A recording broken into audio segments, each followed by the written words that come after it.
शर्म करो, दिल्ली सरकार शर्म करो, केजरीवाल शर्म करो।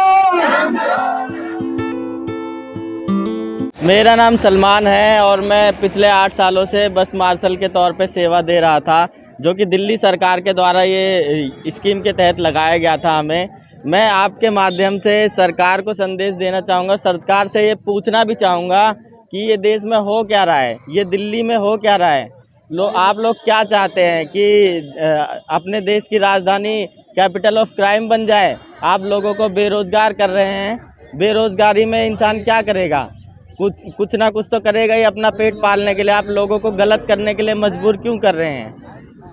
सर आपका क्या कहें?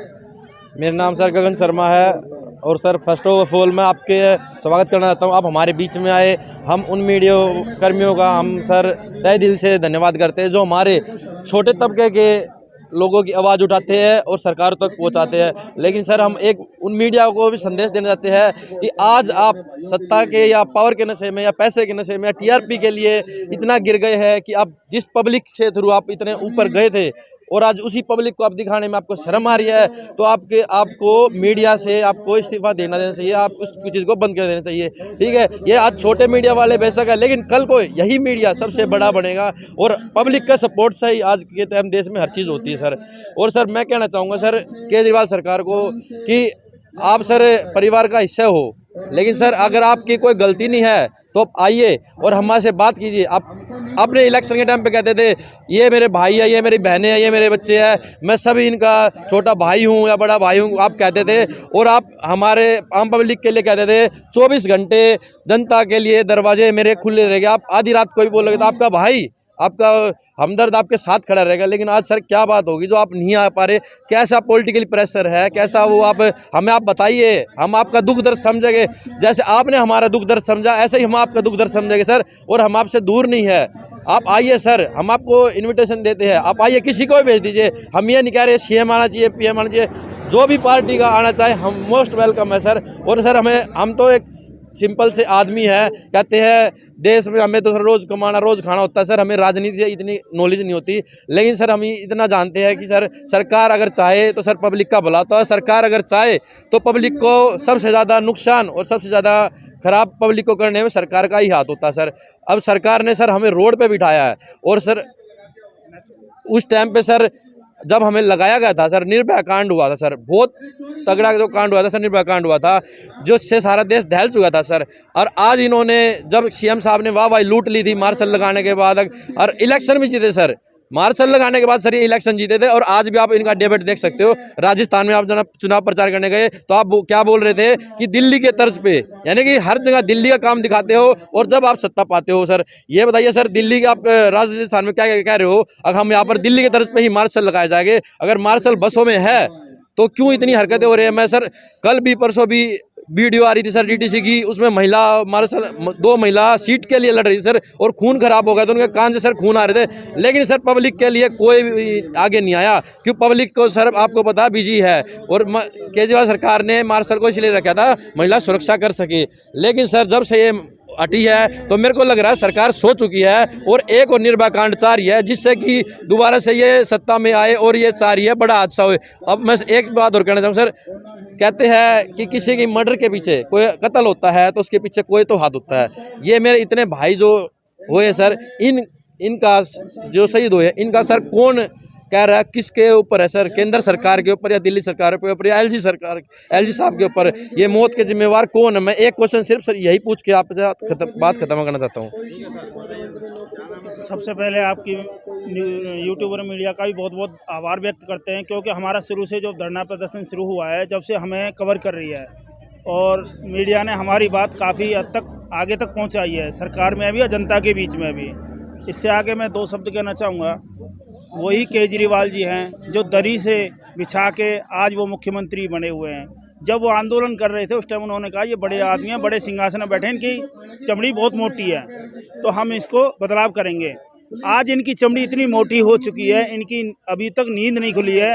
हमारे 6 भाई शहीद हो गए, हमारी माता बहनें ठंड में बैठी हुई हैं, उनके चूल्हे बंद होने की कगार पर हैं, बच्चे स्कूल से निकाल दिए गए हैं, फीस भरने में उनको बहुत परेशानी आ रही है।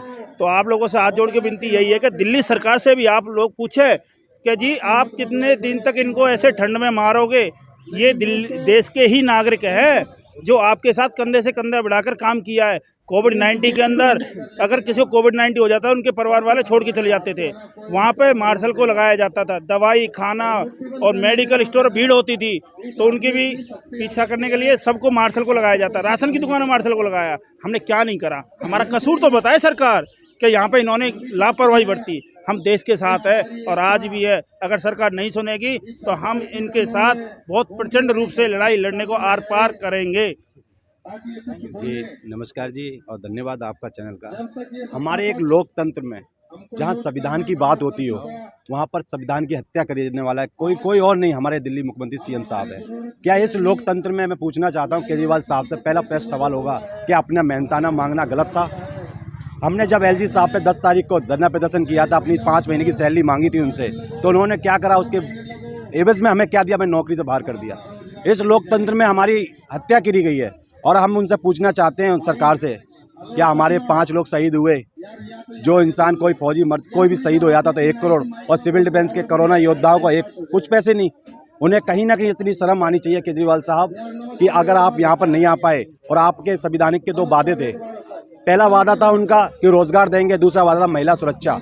आज वो दोनों वादे उनके कहीं ना कहीं टूटते हुए नजर आ रहे हैं। उनसे पूछना चाहता हूं केजरीवाल सरकार, आप बताएं, आपने रोजगार, पहला तो आपने खिलवाड़ किया है दिल्ली के साथ में, उनका युवा को रोजगार छीन के, दूसरी महिला की सुरक्षा का। आज 37 दिन हो गए हैं, डीटीसी का क्या हाल हो रहा होगा? महिला की सुरक्षा का क्या होगा? अगर ऐसा निर्वाह कांड जैसा दूसरा कांड हो जाता है तो इसके जिम्मेदार क्या सीएम साहब होंगे या एलजी साहब होंगे? आपको बहुत शौक है ना प्रस्ताव देने का, आपने प्रस्ताव दिया कि निकाल दो, और एलजी साहब कहते हैं कि उनका प्रस्ताव था, हमने निकाल दिया। आपने प्रस्ताव दिया होमगार्ड में, जिस बंदे की ऑन ड्यूटी अगर उसका हाथ टूट गया है तो क्या वो मेडिकल पास कर पाएगा? आपका 15 तारीख को सत्र लग रहा है, आपके पास संवैधानिक पद भी हैं, और आप चाहें तो संविधान के हिसाब से अपने इनकी नियुक्ति नौकरी दे सकते हैं। अगर आपने इस 15 तारीख को भी नहीं दिया तो आपके लिए बहुत खतरनाक होगा। दिल्ली की जनता के साथ आपने जो धोखा करने वाला काम कर रहे हैं, वो हरियाणा में आने वाली सरकार में भी आपको नुकसान होगा। क्या नाम है सर? मेरा नाम विकास यादव है। हम दिल्ली के एलजी साहब से अपील करना चाहूँगा, ये हमारे भाइयों को रिस्टेट करे, और जो है दिल्ली है भ्रष्ट सरकार के और शराब माफियाओं की सरकार को। भी है, लेकिन है केजरीवाल के अंडर में, केजरीवाल जैसा कहेगा वैसे ये भी कहेंगे, एलजी साहब भी कहेंगे। नहीं सर, केजरीवाल साहब के पास पहले थी, अब अधिकार केजरीवाल साहब के पास नहीं है। अब सारा अधिकार एलजी, जितने भी IAS अधिकारी उनका अधिकार सिर्फ एलजी साहब के पास है, और एलजी साहब चाहेंगे तो रिस्टेट हो सकते हैं। एलजी साहब जब तक आदेश नहीं करेंगे तब तक नहीं हो सकते हैं। तो हम एलजी साहब से मैं निवेदन करना चाहूँगा, हमारे सारे भाइयों को रिस्टेट किया जाए और रिस्टेट करने के आदेश दिए जाएं। और दिल्ली के जो ये केजरीवाल साहब हैं, शराब माफिया हैं, दिल्ली की जनता के नहीं हैं, और शराब माफियाओं के गुलाम हैं, और शराब माफियाओं के साथ मिलकर काम कर रहे हैं। इनको जेल जाना चाहिए, इनको जेल भेज